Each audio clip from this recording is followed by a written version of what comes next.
جم نہیں، یہ بزم میں ہے جام جم نہیں، یہاں کوئی کسی سے کم نہیں، یہاں کوئی کسی سے کم نہیں۔ شکار ماہ کے تسخیر آفتاب کروں، کسے میں ترک کروں، کس کا انتخاب کروں؟ ترک کسے کر سکتا ہوں، کیونکہ سب کے لیے تو کہا ہے کہ تیری نسل پاک میں ہے بچہ بچہ نور کا، تو ہے عین نور، تیرا سب گھرانہ نور کا۔ آج کی یہ محفل چونکہ خاص شادی کے موقع پر وارث باپو نے مجھے حکم دیا تھا کہ آپ کو آنا ہے، اور چونکہ سید بادشاہ کا حکم تھا تو میرے بھائی عبدالرزاق بھائی نے کہا کہ آپ کو آنا ہی ہے، اور آج حاضری ہو گئی۔ سید کی بیٹی کا نکاح ہونے والا ہے، اور میں آج یہ چاہتا ہوں کہ کیونکہ سید کی بیٹی کی رخصتی شادی کا موقع ہے، تو آج پوری گفتگو اللہ کی توفیق سے میں صرف بیٹی کے حوالے سے کرنا چاہتا ہوں، اس لیے کہ بیٹی کیا ہے؟ بیٹی جنت ہے، بیٹی رحمت ہے، بیٹی قوم کی آبرو ہے، بیٹی ملت کی آبرو ہے، بیٹی قوم کے ازدہار کا خوبصورت ذریعہ ہے، بیٹی باپ کا زیور ہے، بیٹی باپ کے لیے زینت ہے، بیٹی باپ کا وقار ہے، بیٹی باپ کی عظمت ہے، بیٹی قوم کی عظمت ہے۔ جس قوم کی بیٹیاں زینب کی طرح ہو جائیں، اس قوم کی تاریخ سنہری حرفوں سے لکھی جاتی ہے۔ جس قوم کی بیٹیاں شہربانوں کی طرح ہو جائے، اس قوم کے اندر اللہ اکبر زین العابدین جیسے شہزادوں کا وجود پایا جاتا ہے۔ جس قوم کی بیٹیاں ام الخیر جیسی ہو جائے، اس قوم کو پھر عبد القادر جیلانی ملتے نظر آتے ہیں۔ جس قوم کی بیٹیاں بی بی ام الورا کی طرح ہو جائے، پھر اس قوم کے اندر سرکار غریب نواز جیسی ہستیوں کا وجود نامدار پایا جاتا ہے۔ بیٹی کیا ہے؟ جب بیٹی سنورتی ہے تو پورا معاشرہ سنورتا ہے، بیٹی جب سنورتی ہے تو پورے معاشرے میں انقلاب پیدا ہوتا ہے۔ اس لیے کہ جب بیٹا پڑھتا ہے تو فرد پڑھتا ہے، بیٹی پڑھتی ہے تو پورا سماج پڑھتا ہے، پورا معاشرہ پڑھتا ہے۔ بیٹوں کے بگڑنے سے وہ نقصان نہیں ہوتا جو بیٹیوں کے بگڑنے سے نقصان ہوتا ہے۔ بیٹی کی اہمیت کا اندازہ اس بات سے لگایا تو جائے کہ اللہ کے رسول علیہ السلام نے اپنا تعارف جس چیز سے کرایا ہے وہ شان والی چیزوں سے کرایا ہے۔ مثال کے طور پر حضور نے فرمایا انما بعثت معلما، کہ میں معلم بنا کر بھیجا گیا ہوں، میں معلم بن کر کے آیا ہوں۔ ایک خاص بات ہے کہ اللہ کے رسول علیہ السلام نے فرمایا کہ میں ٹیچر، استاد، معلم بنا کر بھیجا گیا ہوں۔ اگر سب کی استادی کو آپ اختتام پر لے جائیں تو کڑی در کڑی در کڑی سب کی استادی کی جا کر جہاں ختم ہوتی ہے وہ مصطفیٰ جان رحمت کی ذات ہے۔ جیسے مثال کے طور پر آپ یوں دیکھیں، میرے استاد کوئی ہیں، ان کا بھی کوئی استاد ہوگا، ان کا بھی کوئی استاد ہوگا، ان کا بھی کوئی استاد ہوگا، ان کا بھی کوئی استاد ہوگا۔ اگر میں یہاں پر اپنے حافظے کو، میرا حافظہ زیادہ اچھا نہیں ہے لیکن اگر میں اس کو ایک ترک سے لے کر کے جاؤں استادی کی سند کے اعتبار سے، تو اس طرح سے ہم لے جا سکتے ہیں۔ مثال کے طور پر میری استادی کی سند میرے مرشد سے ملتی ہے، ان کی سند ان کے مرشد، اب وہاں پر حضور سیدی مفتی اعظم آ جاتے ہیں، ان کے استاد امام اہل سنت امام احمد رضا آ جاتے ہیں، ان کے استاد سید آل رسول احمدی آ جاتے ہیں، ان کے استاد حضور سیدی سرکار حضرت حمزہ عینی آ جاتے ہیں، ان کے استاد حضرت اچھیمی آ جاتے ہیں، ان کے استاد حضرت شاہ برکت اللہ عشقی فیمی آ جاتے ہیں، ان کے استاد حضرت شاہ محمد ہیں، ان کے استاد شاہ احمد ہیں، ان کے استاد حضرت شاہ فضل اللہ ہیں۔ اسی طریقے سے ان کے استاد حضرت سیدی جو ہے وہ جمال الدین ہیں، ان کے استاد حضرت سید ابراہیم ایرجی ہیں، ان کے استاد حضرت شاہ بہاؤالدین انصاری ہیں، ان کے استاد حضرت حضرت سیدی محمد احمد اور یہ حضرات ہیں. اسی طریقے سے ان کے استاد حضرت اوپر جا کر کے سیدی عبد الرزاق ہیں، ان کے استاد حضرت شیخ عبد القادر جیلانی ہیں، ان کے استاد حضرت ابو سعید مخزومی ہیں، ان کے استاد حضرت سیدی عبد الواحد تمیمی ہیں، ان کے استاد حضرت سیدی سرکار حضرت ابو بکر شبلی ہیں، ان کے استاد حضرت سیدی جنید بغدادی ہیں، ان کے استاد حضرت سری سختی ہیں، ان کے استاد حضرت سری سختی کے استاد حضرت سیدنا المعروف کرکی ہیں، ان کے استاد حضرت امام علی رضا ہیں، ان کے استاد حضرت سیدنا امام جعفر صادق ہیں، ان کے استاد حضرت سیدنا امام باقر ہیں، ان کے استاد حضرت سیدنا امام زین العابدین ہیں، ان کے استاد حضرت سیدنا امام الحسین ہیں، ان کے استاد حضرت سیدنا امام علی باب مدینۃ العلم ہیں، ان کے استاد محمد الرسول اللہ ہیں، اور ان کا استاد الرحمن علم القرآن خداوند قدوس ہے.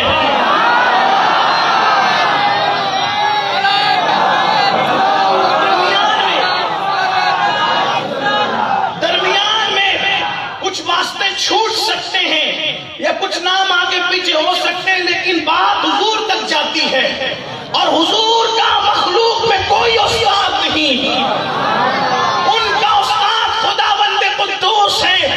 یہ علم کی، تصوف کی یہ اسناد، یہ سندیں ہیں جس کو آپ سن سکتے ہیں، دیکھ سکتے ہیں. تو جو بھی بچہ پیدا ہوتا ہے وہ پہلے طالب علم بن کر آتا ہے، پہلے وہ شاگرد بن کر آتا ہے. جو بھی بندہ ہوگا پہلے شاگرد ہوگا پھر استاد ہوگا. جیسے جو پیدا ہوا اس نے تقوی علی پاکی پڑھی، شاگرد کسی کا ہوا، اخلاق سیکھا، کردار سیکھا. لیکن رسول اللہ کی تنہا ذات ہے، وہ کبھی طالب علم نہیں رہے. کسی مخلوق کے انہوں نے کسی سے علم نہیں سیکھا، مخلوق میں انہوں نے علم سیکھا ہے تو اپنے اللہ وحدہ لا شریک سے سیکھا ہے. اسی لیے کہتے ہیں حضور ڈائریکٹ استاد بن کر کے آئے، حضور پڑھ لکھ کر کے آئے، حضور پڑھے لکھے آئے، اور حتیٰ کہ اتنا پڑھ کر آئے کہ جب لانے والے جبریل لاتے ہیں الف لام میم تو حضور مسکراتے ہیں. جبریل حیران ہو کر کہتے ہیں میں لایا، مجھے نہیں پتا آپ نے کیا سمجھا. کہا جبریل یہ کسی کے سمجھنے کا ہے ہی نہیں، یہ میرے اور میرے اللہ کے درمیان ایک راز ہے.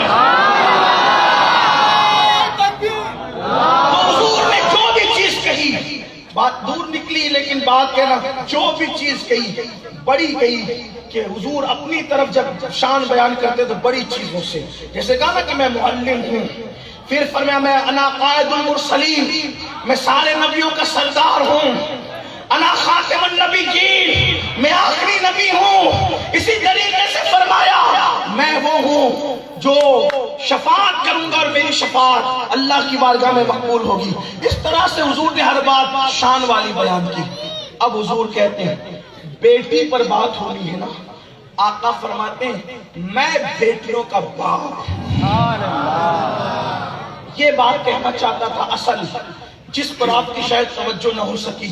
حضور نے ہر بڑی بات اپنی شان کے حوالے سے خود بیان کی کہ میں یہ ہوں، میں یہ ہوں. کیونکہ چھوٹی بات تو وہاں ہے بھی نہیں، وہاں کوئی فضیلت چھوٹی نہیں ہے، ہر فضیلت بڑی ہے. لیکن حضور ناز کر رہے ہیں، حضور ناز کر رہے ہیں یہاں سے لے کے وہاں تک. خواتین مجمع میں تو وہ بھی سن لیں اللہ کے رسول نے جس چیز پہ ناز کیا ہے. حالانکہ وہ بیٹوں کے بھی باپ ہیں اور ان کے بیٹے کوئی معمولی نہیں، ان کے بیٹے کوئی معمولی شان کے نہیں. ایک بیٹے کا نام ابراہیم ہے، ایک بیٹے کا نام قاسم ہے جو بچپنے میں وصال فرما گئے، اور دوسرے دو بیٹے جن کو قرآن نے بیٹا کہا. میرا رب فرماتا ہے ابناءنا و ابناءکم، یا ابناءنا کی تفسیر میں ظاہری باطنی ہر اعتبار سے یہ بیان کیا گیا کہ جن کو ابناءنا کہا ان میں سے ایک امام حسن ہے، ایک امام حسین ہے، دونوں کا کوئی جواب نہیں. لیکن حضور نے یہ نہیں فرمایا کہ میں بیٹوں کا باپ ہوں. کیا فرمایا؟ میں بیٹیوں کا باپ ہوں. جس دور میں فرمایا اس دور میں بیٹی کو نحوست سمجھتے تھے, اس دور میں بیٹی کو شیطنت سمجھتے تھے, اس دور میں بیٹی کو بے برکتی سمجھتے تھے, اس دور میں بیٹی پیدا ہوتی تو لوگوں کے چہرے اتر جاتے تھے. آج بھی کچھ بدبخت لوگ ہیں جن کے چہرے بیٹی کی پیدائش پر اتر جاتے ہیں. آج بھی کچھ لوگ ہیں جو بیٹیوں کو دوسرے نمبر کا درجہ دیتے ہیں. آج بھی کچھ لوگ ہیں اگر بیٹا پیدا ہو تو پھدکتا پھرے گا, میرے یہاں بیٹا آیا ہے, میرے یہاں بیٹا آیا ہے, میرے یہاں بیٹا آیا ہے. لیکن اگر بیٹی پیدا ہو تو نہ پڑوسی کو پتا چلے, نہ دوستوں کو پتا چلے, نہ احباب کو پتا چلے. بیٹیوں کی پیدائش پر شرمندہ ہونے والوں, میرے نبی نے فرمایا میں محمد بیٹیوں کا باپ بن کر کے آیا ہوں. تو بیٹی کے باپ ہونے میں کوئی تو فضیلت ہوگی, بیٹی کے باپ ہونے میں کوئی تو عظمت ہوگی, بیٹی کے باپ ہونے میں کوئی تو بزرگی ہوگی. حضور فرماتے ہیں میں بیٹیوں کا باپ بن کر آیا ہوں. اور یا رسول اللہ کیوں نہ ہو, آپ کو حق ہے, آپ یہ کہیں کہ میں بیٹیوں کا باپ بن کر آیا ہوں, اس لیے کہ آپ کی بیٹیاں اور بالخصوص آپ کی بیٹی اللہ نے اس شان کی بنا کر بھیجی کہ کسی کی بیٹی ایسی ہو ہی نہیں سکی, کیونکہ آپ کی بیٹی وہ ہے کہ جس کے اجرے میں سید الملائکہ جبریل آتے ہیں تو بغیر اجازت نہیں آتے, بے اجازت ان کے گھر جبریل بھی آتے نہیں. قدر والے جانتے ہیں قدر شانے والے. آپ کی بیٹی نے کربلا سجایا, آپ کی بیٹی نے کربلا سنوارا, آپ کی بیٹی نے ان کو تیار کیا کہ قیامت تک اللہ کا دین جن کی وجہ سے محفوظ ہو جائے. حضور فرماتے ہیں میں بیٹیوں کا باپ بن کر کے آیا ہوں. حضور فرماتے ہیں بیٹی کے باپ ہونے کی فضیلت کیا ہے, بیٹی کے باپ ہونے کی فضیلت کیا ہے. حضور کی محفل سجی ہے, حضور کی محفل سجی ہوئی ہے. اللہ کے حبیب علیہ الصلوۃ والتسلیم صحابہ سے کہتے ہیں اے میرے صحابہ, جس نے 3 بیٹیوں کا باپ بننا جس کو نصیب ہوا, جو نہیں ہے ان کی اپنی مرضی ہے, جو ہیں انہیں مبارک. جن نوجوانوں کی شادیاں نہیں ہوئی ان کی بھی توجہ, جن بہنوں کی شادیاں نہیں ان کی بھی, اس لیے کہ آج کل تو اتنا ترقی یافتہ دور ہے کہ جب شکم میں بچہ آتا ہے تو جدید سامانوں کے ذریعے سے الٹرا ساؤنڈ ہو, سونوگرافی ہو, کیا کیا بلائیں خدا جانے, اس کے ذریعے سے معلوم کرتے ہیں پیٹ میں بچہ ہے کہ بچی ہے. بچہ ہوتا ہے تو اسے پلنے دیا جاتا ہے, اور بچی ہوتی ہے تو اسے وہیں پر کاٹ کر کے ٹکڑے ٹکڑے کر کے اس کو ختم کر دیا جاتا ہے. میں پوچھنا چاہتا ہوں بیٹی نے آ کر تمہارا نقصان کیا کرنا ہے, بیٹی نے تو فائدہ ہی پہنچانا ہے. میں بات بعد میں آگے بڑھاؤں گا. یہاں دل کا درد ان سخت دل بہنوں کے دل کے دروازے تک پہنچانا چاہتا ہوں جو بیٹیوں سے نفرت کرتی ہے, شوہر سے کہتی ہے کہ بیٹی آ گئی ہے پیٹ میں, اس بدبخت کو گرا دیا جائے. میں کہتا ہوں میری بہن, آخر اس بچی نے پیدا ہونے سے پہلے تیرا نقصان کیا کیا تھا, تیرا کیا بگاڑا تھا کہ تو نے اس کو چھری سے کاٹا, تو نے اس کو چمچوں سے کاٹا, تو نے پیٹ میں اس کے ٹکڑے ٹکڑے کر دیا. ابو جہل نے جو کام نہ کیا, ابو لہب نے جو کام نہ کیا, وہ کام تو نے کیا. اس لیے کہ ابو جہل اور ابو لہب تو بیٹی کو پیدا ہونے کے بعد زندہ دفن کرتے تھے, پیدا ہونے کے بعد دفن کرتے تھے. تو نے بیٹی کو پیدا ہونے سے پہلے پیٹ میں کاٹا, پیٹ میں ٹکڑے کیے, اور تو نے اس کو دفن بھی نہیں کیا, تو نے اس کو گٹروں میں بہایا, تو نے اس کو پانی میں بہایا, تو نے اس کے ساتھ یہ ظلم کیا. سن لو, ایک بہت اہم راز سے پردہ اٹھاتا ہوں. ایک بہت بڑے صوفی نے مجھے بتایا تھا کہ جن خاندانوں میں اولاد پیدا نہیں ہوتی, دل پہ لکھ لینا, جن خاندانوں میں اولاد پیدا نہیں ہوتی، جو اولاد کے لیے بھٹکتے رہتے ہیں، ان کی اوپر کی نسلوں میں کہیں تو بیٹی پیدا ہونے پر ناقدری کی گئی ہے، اس لیے اللہ نے اس خاندان سے اولاد کو چھین لیا ہے۔ مزاروں پہ جا کر اولاد کی بھیک مانگتے ہو، علماء سے کہتے ہو، پیروں سے کہتے ہیں، کیوں؟ آخر لا ولد کیوں ہو؟ 2% اللہ کے امتحان میں، باقی 98% لوگ جب بیٹی کی پیدائش پر تم روک لگاتے ہو تو اللہ وہاں سے اولاد کی پیدائش ہی ختم کر دیتا ہے۔ آنے دو، نہ روکو، اس لیے کہ ہر آنے والا اپنی تقدیر لے کر آتا ہے، اپنا مقدر لے کر آتا ہے۔ تمہاری کیا اوقات ہے کہ تم کسی کو کھلاؤ؟ قرآن کہتا ہے تو خود نہیں کھا سکتا، تو دوسرے کو کیا کھلائے گا؟ وہ اللہ ہے جو تجھے بھی کھلاتا ہے اور انہیں بھی کھلاتا ہے۔